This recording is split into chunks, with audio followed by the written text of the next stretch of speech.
Lebimdeki bal bilen anlap kalın gözünüm.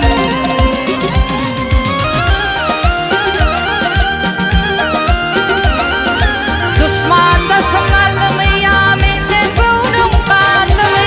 Bu cuvan yaş kalbimi dağlap kalın gözünüm. Bu cuvan yaş kalbimi dağlap kalın gözünüm.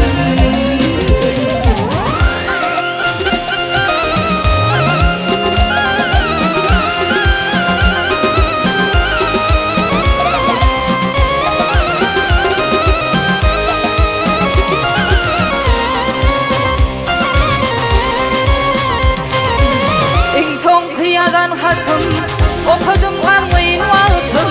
Açılsın alın bağıtım, bağlap kalın gözünüm. Açılsın alın bağıtım, bağlap kalın gözünüm.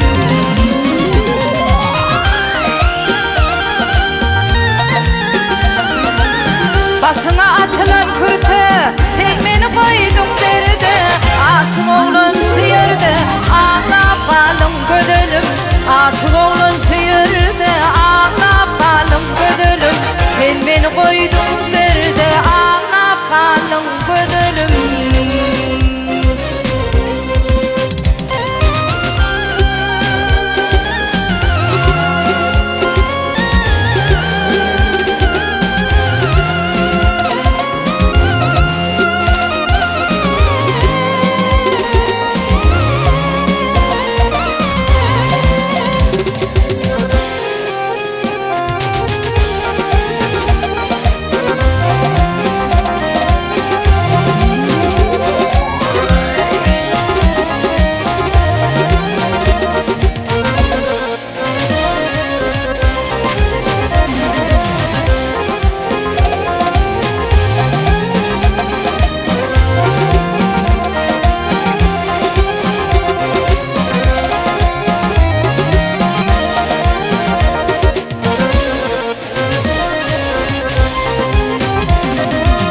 Çağalık yıllarına, çağalık yıllarına bile oka oynardık. He teteni öyküledip, he gülüşüp yayınardık.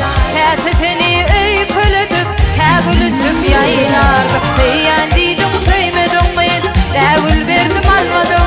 Bu dünyada senden başka men özgani söymedim. Beğendiydim söymedim mi, çemen verdim almadım.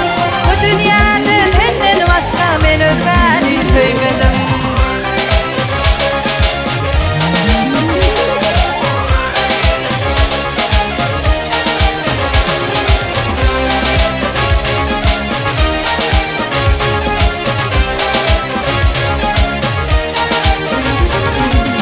Aylanıp 10 yıl doldu, aylanıp 10 yıl doldu. Yaşım 17'e geldi, cemalına hayran bulup kalbim tüyüden oldu. Cemalına hayran bulup kalbim tüyüden oldu. Beğendiydim söymedim mi, devül verdim almadım. Bu dünyada senden başka men özgani söymedim. Beğendiydim söymedim mi, çemen verdim almadım.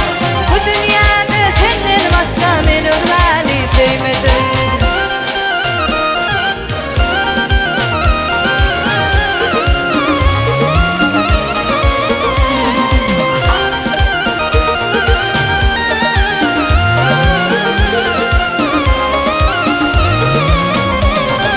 Beğendiydim söymedim mi, devül verdim almadım. Bu dünyada senden başka men özgani söymedim. Beğendiydim söymedim mi, çemen verdim almadım. Bu dünyada senden başka men özgani söymedim. Bu dünyada senden başka men özgani söymedim. Men özgani söymedim, men özgani söymedim. Men özgani söymedim, başka gayri söymedim.